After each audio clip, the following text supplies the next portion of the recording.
Feliz sábado, povo de Deus. Feliz sábado. Que a paz e que a graça de Jesus seja com cada um de nós. Amém. Amém. Queridos, eu queria falar sobre vocês um pouquinho sobre a nossa doutrina distintiva, tá? Eu não sei quantos sabem qual é a doutrina distintiva da Igreja Adventista. Alguém sabe aqui? Santuário, tá? Então, dentro do santuário nós encontramos todas as outras doutrinas. Encontramos sábado, encontramos salvação pela graça, encontramos a lei de Deus, encontramos todos os outros. É como se fosse uma corrente que você ia puxando de dentro do santuário, está tudo conectado, tudo interligado. Mas, antes de nós iniciarmos, talvez nós vamos iniciar de uma maneira distinta e diferente. Eu queria convidar você a abrir no Salmo 73, a tua Bíblia. Salmos, capítulo 73, Salmo de Asaf. Esse é o primeiro salmo de Asaf, de 11 que ele compõe, e nós vamos estar refletindo no que esse músico, esse servo de Deus, ele fala a respeito dos problemas, do sofrimento, das crises humanas. E é interessante refletir, antes de nós lermos esse salmo, que o Salmo 73 ele está como se fosse um bloco de um sanduíche. Nós temos o 72, nós temos o 73 e 74, que fala sobre o mesmo assunto, e nós temos o 75. E entre o 73 e o 74, nós temos o 72, que vai falar sobre um rei justo, e nós temos o 75, que vai falar que Deus é juiz. Ou seja, entre os sofrimentos e as crises humanas existe um Deus que é justo, mas existe um Deus também que ele é juiz. E nós precisamos levar isso em consideração quando se trata das crises e sofrimentos humanos. Amém? Todos acharam? Sim. Antes de de lermos a palavra, feche seus olhos, vamos falar com Deus.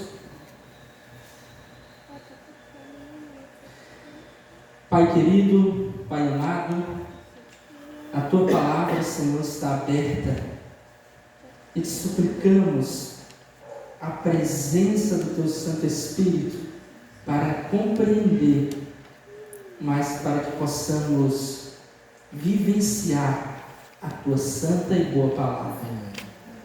Te pedimos sabedoria do alto neste momento. Fale conosco, Senhor. E é o que te oramos, gratos no nome de Jesus. Amém, Senhor. Amém. Amém. Queridos, acompanhe a leitura comigo, Salmo 73. Qual que é o teu título aí?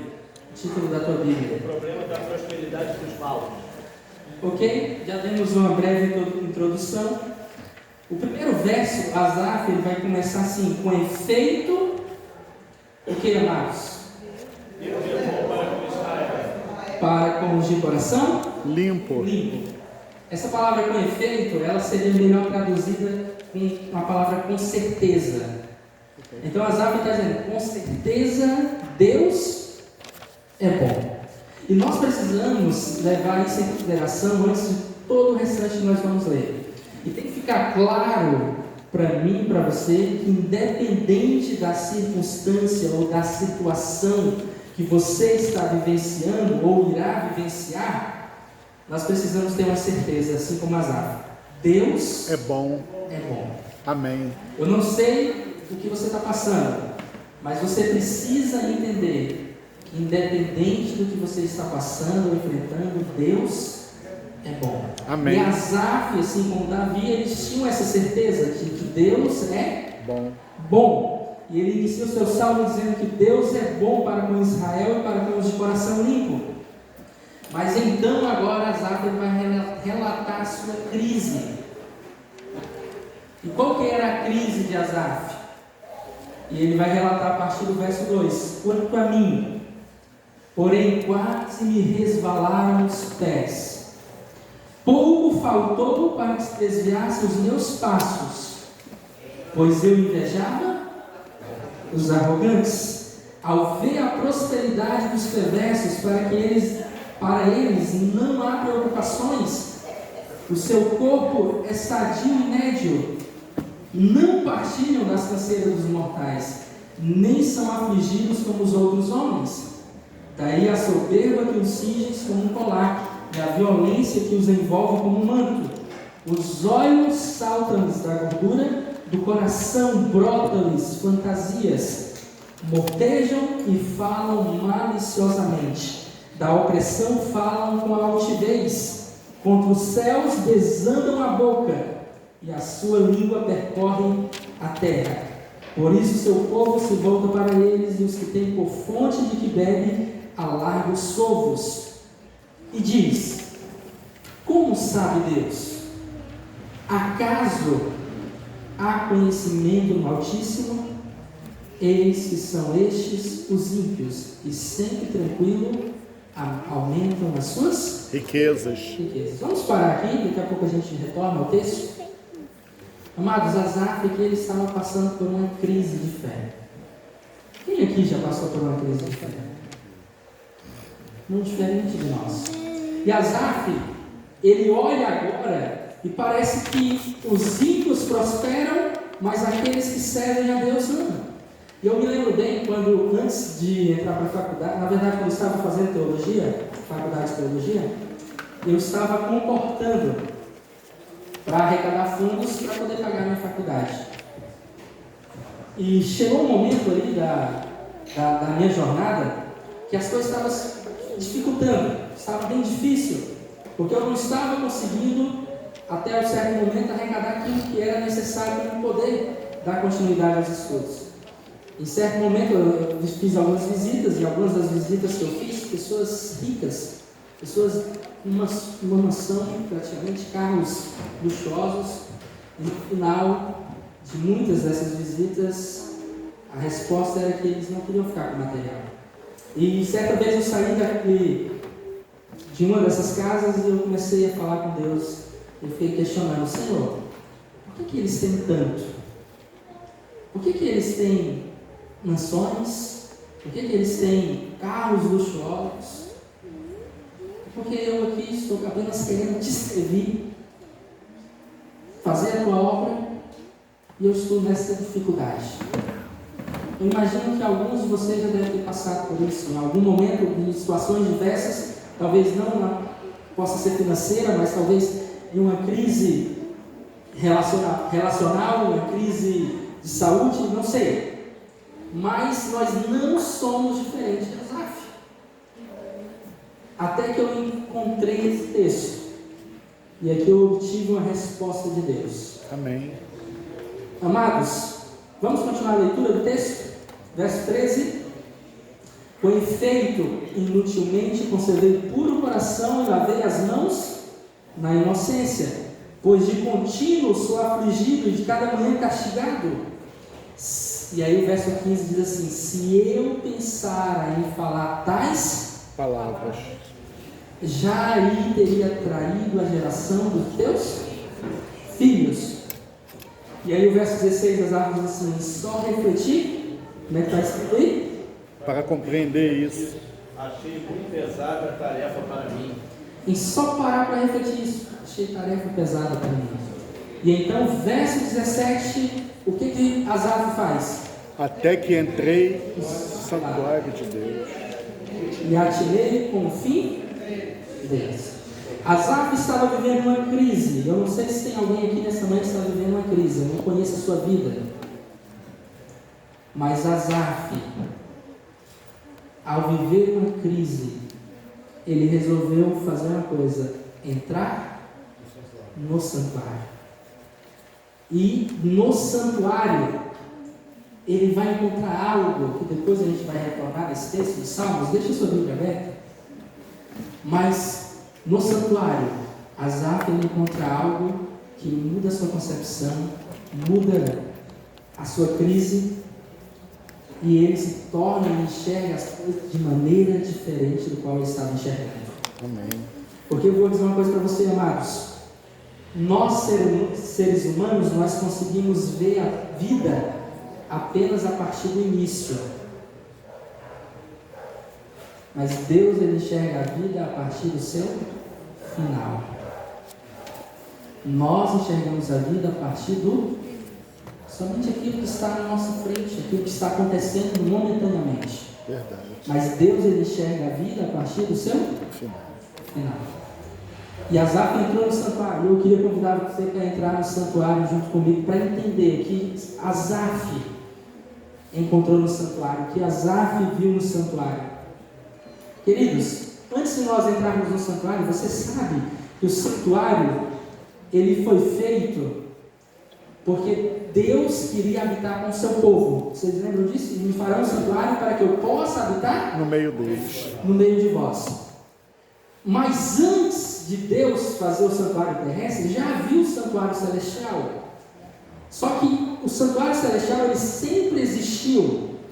Só que ele tinha função diferente do que o da terra. O da terra, ele é acrescentado uma função. Mas o santuário, ele sempre existiu. E a função do santuário era uma função doxológica. O que é isso? Era uma função de adoração. O santuário, a princípio, ele tinha apenas a função de adoração. Mas com a entrada do pecado, o santuário ele assume uma segunda função, que é a função soteriológica. O que é isso? Assume a função de salvação. Então o santuário agora ele tem a função doxológica, mas soteriológica também, pois ali é apresentado de uma forma pedagógica o plano da salvação. Amém. E para entendermos, entrarmos no santuário, nós precisamos entender algumas coisas.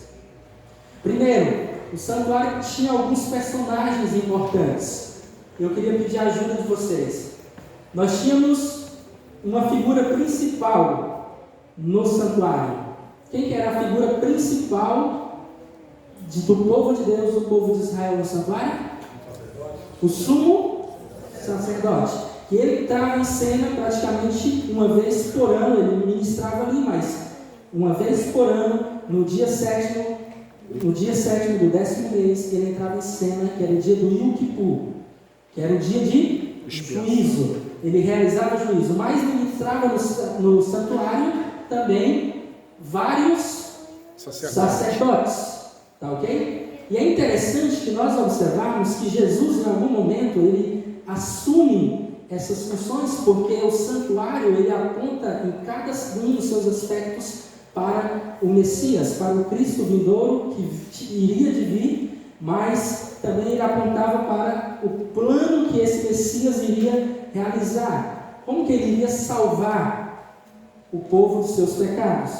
Mas também, no santuário, havia mais dois personagens. E de certa forma, eu gosto de dizer que Jesus ele assumiu essas duas funções. Mas como assim, pastor?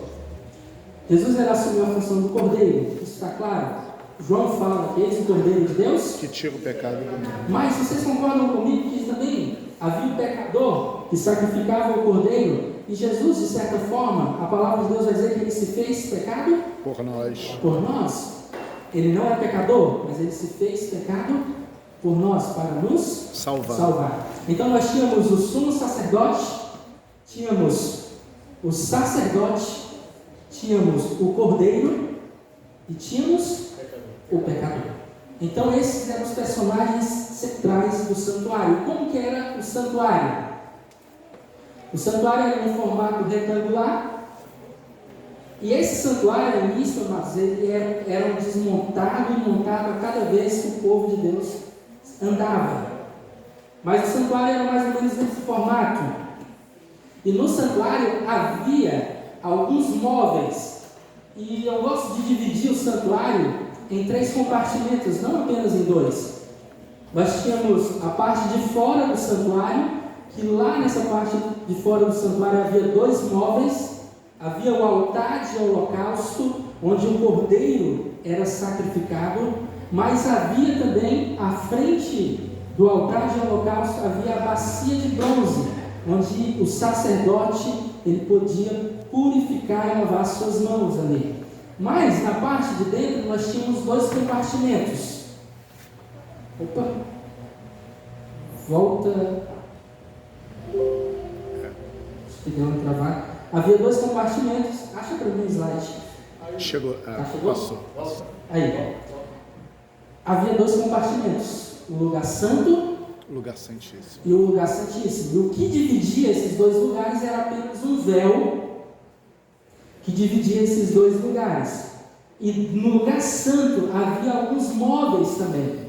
Na minha posição que eu estou, à esquerda, ficava o candelabro ou castiçal, com 7 lâmpadas acesas.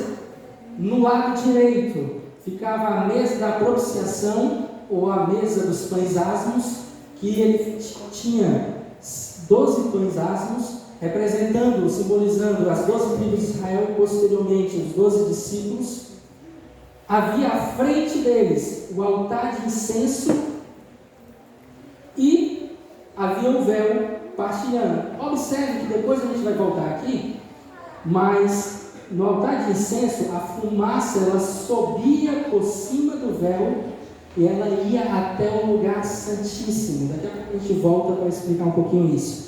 Mas vamos avançando. E eu queria apresentar para vocês um pouquinho sobre o ministério de Cristo nos santuários terrestres e também, de certa forma, no santuário celestial. Vamos avançar? O primeiro móvel. Qual que era o primeiro móvel? Vai? O altar de incenso. De sacrifício. Altar de holocausto de sacrifício. E o que era morto ali? O cordeiro. O altar de holocausto, quando João Batista ele vê Jesus, o que ele vai dizer? Eis o Cordeiro de Que Deus. Jesus era o quê? O Cordeiro de Deus. Que tira o pecado? Do mundo. Do mundo. Se o holocausto é onde o cordeiro era sacrificado, então o holocausto ele simbolizava a cruz, onde Jesus foi crucificado. O cordeiro de Deus foi crucificado.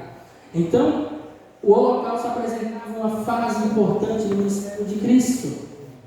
Mas também, à frente do altar de holocausto, tinha a bacia de bronze. E a bacia de bronze, ela simboliza a purificação dos pecados e a presença do inocente. E é interessante quando nós vamos para o Apocalipse 22, verso 14, a palavra de Deus ela vai dizer esse texto aí. Alguém pode ler para mim? Bem-aventurados aqueles que lavam as suas vestiduras no sangue do Cordeiro, para que tenham direito à árvore da vida e possam entrar na cidade pelas portas. Amém. Amados, deixa eu dizer uma verdade para você que o santuário nos apresenta. Somente entrará na cidade santa aqueles que tiverem as suas vestiduras lavadas no sangue do Cordeiro. O que simboliza isso? Simboliza viver pela justiça dele. Simboliza viver pela justiça de Cristo. Somente adentrará no céu aqueles que estiverem vivendo através da justiça de Cristo. Aqueles que lavarem as suas vestes no sangue do Cordeiro. Mas vamos avançando. Nós chegamos agora em outro móvel do santuário. Alguém pode ler esse texto para mim? Me ajudem na leitura.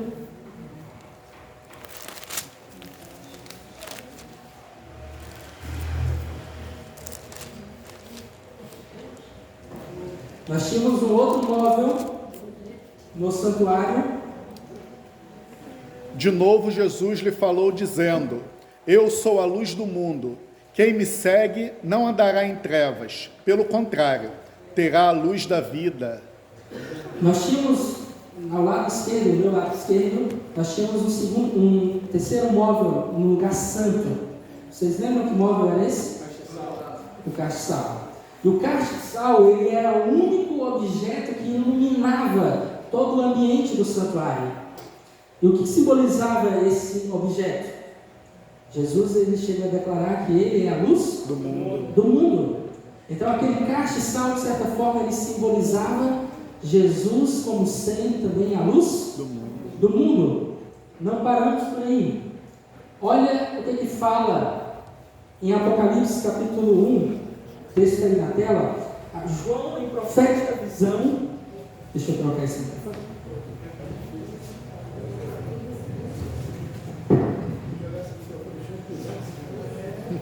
João, em profética visão, agora, ele vai contemplar o Cristo ressuscitado. Ele vai contemplar agora o Messias, aquele que ele tinha visto a última vez, de certa forma crucificado na cruz. Agora ele contempla o Cristo ressurreto. E aonde é que ele vai estar, esse Cristo ressurreto? Apocalipse 1, verso 12 a 13 diz assim: voltei-me para ver quem falava comigo. E voltando, ele vê o quê? 7 candeeiros. 7 candeeiros de ouro, e no meio dos candeeiros, um semelhante ao Filho do Homem, com vestes talhares e cingido à altura do peito, com uma cinta de ouro. João agora ele contempla Jesus no santuário celestial, no lugar santo, e Jesus vestindo-se como sumo sacerdote. Então o santuário, a luz, o candelabro representava Jesus como a luz do mundo. E o pão? O que é que Jesus fala em João capítulo 6, verso 51? Eu sou o pão vivo que desceu do céu. Se alguém comer deste pão, viverá eternamente. E o pão que devereis dar pela vida do mundo é a minha carne. Certo que esses pães ele também simbolizavam as 12 tribos de Israel e os 12 discípulos, o qual fundou a igreja cristã. Mas, de forma direta, esses pães eles simbolizam também a Jesus, o pão da vida. Vivo, o pão da vida. E olha que interessante o que diz Patriarcas e Profetas, Gênesis 13, falando sobre os pães. Estavam sempre na presença do Senhor, como reconhecimento de que, amados? Da dependência de Deus. Tanto para o alimento físico, como para o alimento espiritual, que são recebidos somente pelo quê? Pela mediação de Cristo. Somente através da mediação de Cristo. E o altar de incenso simbolizava o altar da família, o lugar secreto de oração, ou qualquer outro lugar que se ore a Deus. Mas pastor, onde está Jesus aí no altar de incenso? Você lembra que havia uma fumaça que saía do incensário e ela subia e ia para o lugar santo que eu falei anteriormente? Sim. Onde está Jesus? Alguém pode ler João 14, verso 13 ao 14?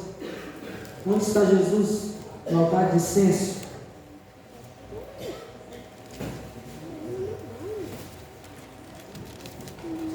E tudo que vocês pedirem em meu nome, isso farei, a fim de que o Pai seja glorificado no mundo.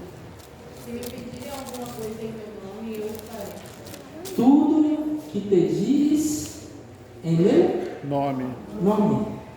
Quem que leva as nossas orações até o Pai? Jesus. Por isso que a fumaça ela subia e ia até o lugar santíssimo. Cristo está simbolizado em todos os utensílios do santuário.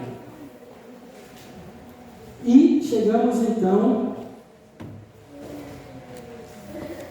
há um texto do Patriarcas e Profetas também, que a serva do Senhor, inspirada por Deus, ela vai dizer o seguinte: o incenso representa o que, amados? Os méritos de Cristo, sua perfeita justiça, que pela fé é atribuída ao seu povo, e é somente ela que torna aceitável a Deus o culto de seres pecadores. Somente os méritos de Cristo, a sua justiça, é que torna o nosso culto aceitável a Deus. E Ele diz: tudo que pedires em meu nome, Querendo receber mas tem que ser no nome dele. dele. E chegamos então ao último móvel do santuário, que é a Arca Da aliança. da Aliança. A Arca da Aliança, ela era coberta, era feita de madeira de arcácia, coberta toda de ouro, e acima ela tinha uma tampa, e essa tampa se chamava como? Propiciatório. A tampa da propiciação. E acima da tampa nós tínhamos 2 querubins, uma à direita e uma à esquerda, cobrindo a arca. E a Arca da Aliança, ela simboliza o trono de Deus.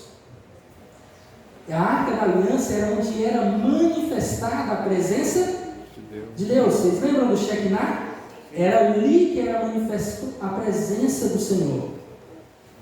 E tudo até agora nós vimos que simbolizava de certa forma Cristo Jesus. Mas e a arca? O que simboliza Jesus Cristo? 1 João 2, verso 2, vai dizer o que, amados? Ele é a expiação pelos nossos pecados, e não somente pelos nossos, mas também pelos de todo mundo. Amém. Lembra, a arca tinha uma tampa? Entre uma lei santa e um Deus santo tinha uma tampa. Essa tampa simbolizava Cristo. Jesus. Ele é a propiciação pelos nossos pecados. Não somente pelos nossos, mas também pelos Do mundo de inteiro. todo. Amém? Amém. Queridos, o Asaf, ele entrou no santuário. E a Bíblia vai falar, a palavra de Deus vai dizer que ele atinou com o fim deles. Ao entrar no santuário, Asaf, ele entendeu, ele compreendeu muitas coisas. Ele entendeu que o santuário inteiro simbolizava o Cordeiro vindouro. Que na época dele, para nós já veio, mas para Asaf ainda não havia vindo. Então, para Asaf, ele entendeu que tudo no santuário apontava Para Cristo. para Cristo. E nós hoje entendemos, pela revelação, e entendemos algumas coisas a mais que devem acontecer. Mas é interessante quando você observa os santuários e a posição dos móveis no santuário, nós encontramos algo interessante. Mas só para você se situar, antes do templo de Salomão, o santuário ele era montado e desmontado, e o povo habitava em tendas. Vocês estão lembrados disso? E se você olhar o posicionamento dos móveis, que símbolo tem aí? Uma cruz. Uma cruz. Mas, se você observar o posicionamento do povo de Deus também, era no formato de uma cruz. Por exemplo, à direita, a minha direita aqui no caso, ficava 3 tribos, que era a tribo de Rúben, Simeão e Gade. E eles tinham uma bandeira que representava essas 3 tribos. A bandeira que representava essas 3 tribos era o homem, a cabeça de um homem, ou o homem. Nós tínhamos à esquerda mais 3 tribos do lado do santuário: a tribo de Dan, Assé e Naftali. E a bandeira que representava essas 3 tribos era uma águia. Acima, nós temos ali mais 3 tribos: Judá, Zebulon E Isacar. e a tribo que representava, a bandeira que representava essas 3 tribos era um leão. Você lembra por que Jesus é chamado lá nos evangelhos leão da tribo? De Judá. Por causa dessa bandeira. E nós tínhamos abaixo, aqui, a tribo de Efraim, Manassés e Benjamim, que a bandeira que simbolizava essas 3 tribos eram um boi. E muitos teólogos vão identificar que os evangelhos, eles são compostos tendo como referência essas bandeiras. Por exemplo, Mateus, ele vai apresentar Jesus como o leão da tribo de Judá. Você vai ver Lucas, por exemplo, ele vai apresentar Jesus como filho do homem. E Marcos vai apresentar Jesus como o Messias servidor. Servo, está servindo. E João, ele vai apresentar Jesus como Deus onipotente, onisciente. Tudo estava embasado no santuário. Tudo apontava para Cristo, ou algum aspecto do ministério de Jesus. Amados, quando Jesus ele vem, ele cumpre algumas etapas do ministério terrestre, da primeira fase. Depois de permanecer algum tempo ali com os discípulos, pode voltar? Alguns discípulos, Jesus, ele sobe ao Pai e agora ele assume agora uma nova fase do seu ministério. Ele agora assume o papel sacerdotal. Por isso que João, lá no Apocalipse, vai ver Jesus andando pelos candeeiros de ouro. E agora Jesus, ele inicia essa nova fase do seu ministério, que vai desde a sua ascensão até 1844. De acordo com a profecia de Daniel 8,14, a partir de 1844, 22 de outubro de 1844, agora Jesus, ele transita no santuário celestial do lugar santo para o lugar santíssimo. E inicia-se o juízo investigativo. Ou seja, de 1844 até o presente momento, Jesus, ele está ministrando no santuário celestial como nosso sumo sacerdote, e ele está realizando a purificação do santuário. E ele vai ficar lá até quando? Não precisa, pode deixar como slide. E ele permanecerá lá até um pouquinho antes da sua vinda. Quando Jesus terminar a purificação do santuário, Apocalipse vai dizer que o santuário vai se encher de fumaça. Ou seja, ninguém entra, ninguém sai. A intercessão terminou. Continue o justo, fazendo justiça. Continue o santo a santificar-se. Continue o impuro na prática da impureza. E continue o justo na prática da injustiça. Ou seja, a porta da graça se fechou. E quando Jesus retornar, nós não precisaremos mais de santuário.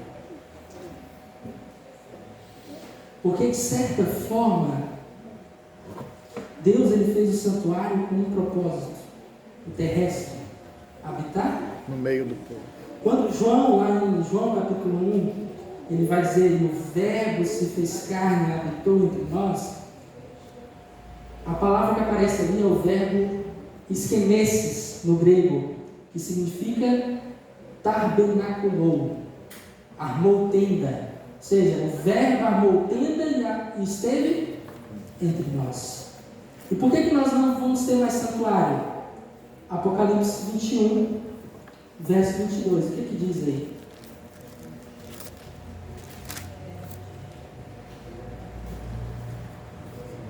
Não vi nenhum santuário na cidade, porque o seu santuário é o Senhor, o Deus Todo-Poderoso e o Cordeiro.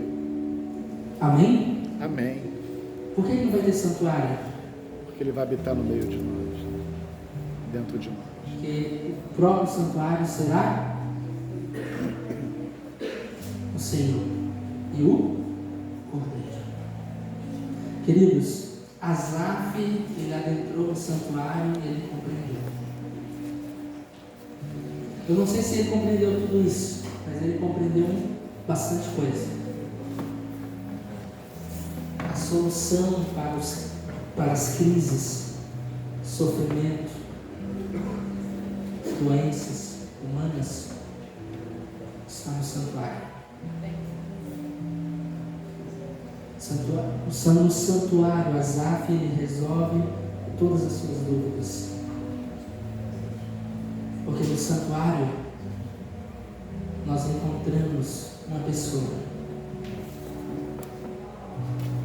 Nós encontramos Cristo Jesus. Tudo no santuário aponta para Ele. E Asaf, ele compreendeu que no final das contas, amados, o ímpio, ele pode até prosperar agora, mas quando terminar a purificação do santuário, Asaf entendeu o fim deles. Asaf entendeu que vale a pena servir ao Senhor.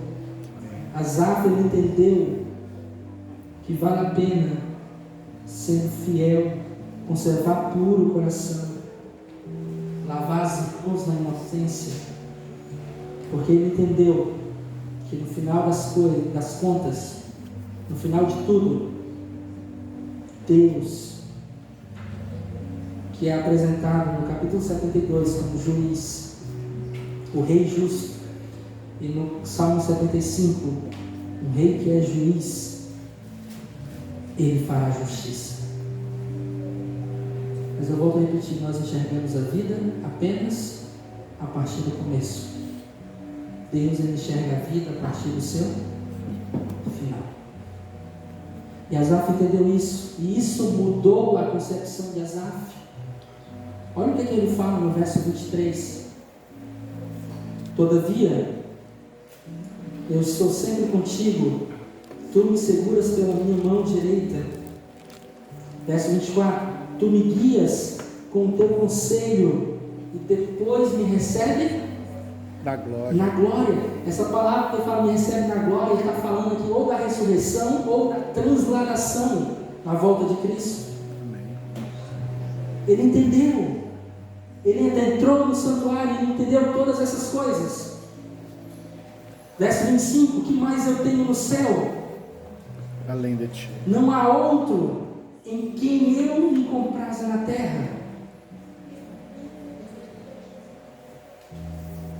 Ainda que a minha carne e o meu coração desfaleçam, Deus é a fortaleza do meu Coração.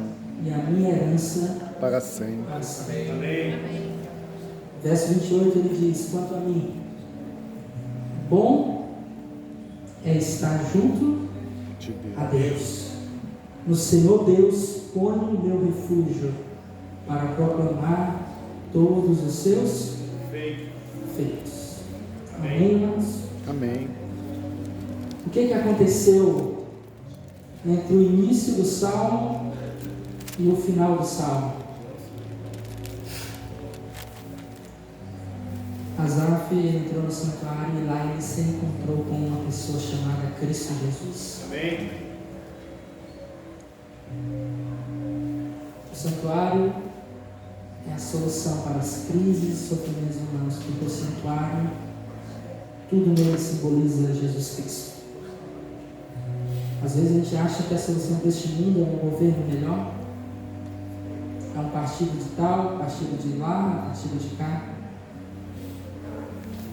Talvez a economia melhorar. Não, amados.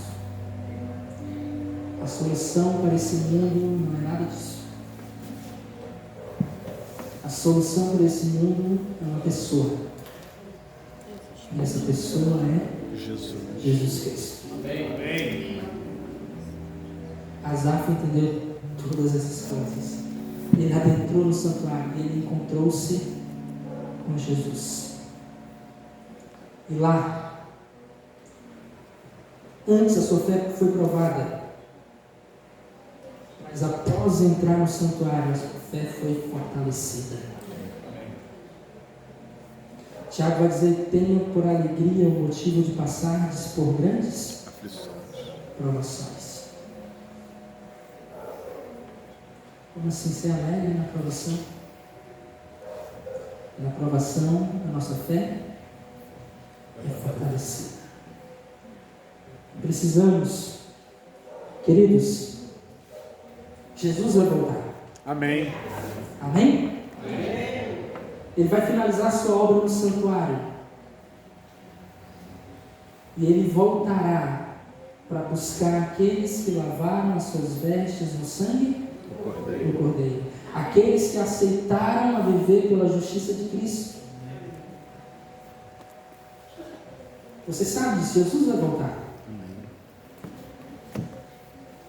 Eu queria fazer um apelo nessa manhã. Talvez exista alguém nesta manhã que precise entrar no santuário e ter um encontro com Jesus.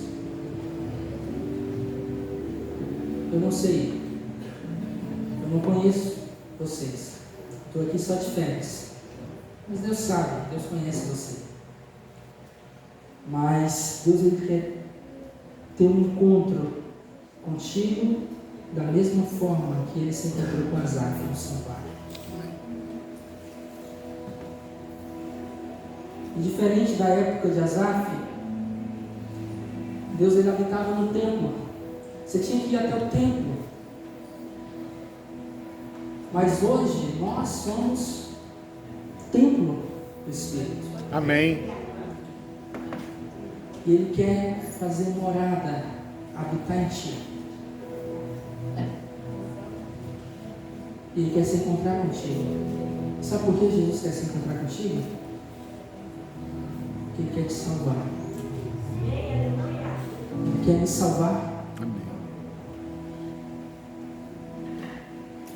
Jesus, Ele trabalha 24 horas para salvar.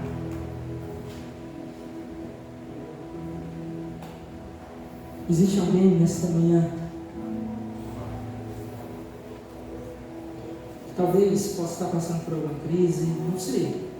Talvez seja uma crise espiritual, um conflito espiritual que você está tentando, está guerreando. Você não acha solução. Existe alguém nesta manhã que quer dizer para Cristo, dizer assim: Senhor, eu entendi o santuário, eu entendi que tudo simbolizava o Senhor,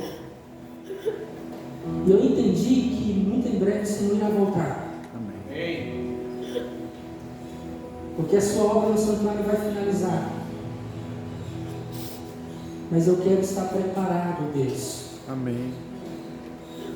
Eu quero lavar as minhas vestes hoje, agora, no sangue do Cordeiro, para que quando Ele voltar, eu possa ouvir dos seus lábios: vinde benditos de meu Pai. Que nós possamos declarar e dizer: este é o nosso Deus a quem nós esperávamos. Ele é a nossa salvação. Existe alguém que quer dizer, se preparar, quer ouvir da boca de Jesus: vinde benditos de meu Pai. Amém. Tira as suas mãos. Amém. O Senhor é louvado. Existe alguém que gostaria de se preparar para esse encontro muito em breve? Amém. Queria convidar você a ficar de pé neste momento. Eu quero orar por você.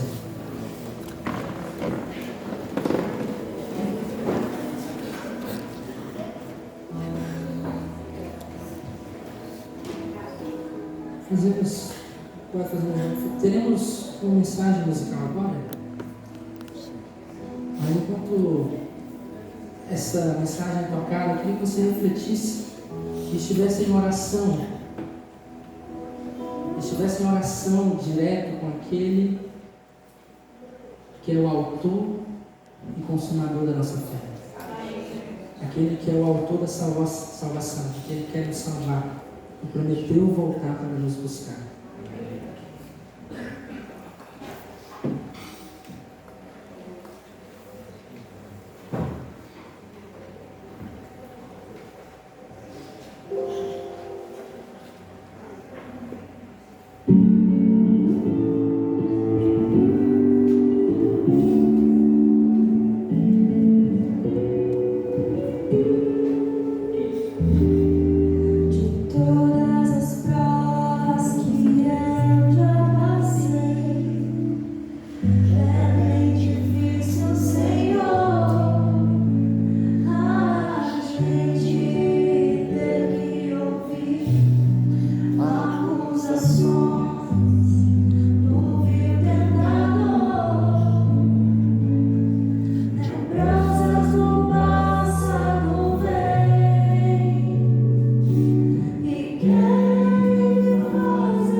Pois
Amém. Deus seja louvado. Amém.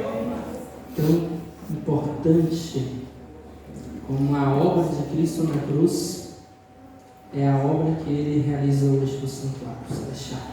Amém. Porque sem um, o outro é incompleto. E tudo isso para salvar. Amém. Amados, o que Cristo poderia fazer para nos salvar, Ele está fazendo. Amém. Às vezes falta nós pararmos e permitir que a graça e a sua justiça nos alcance e nos cubra. Quero orar por você.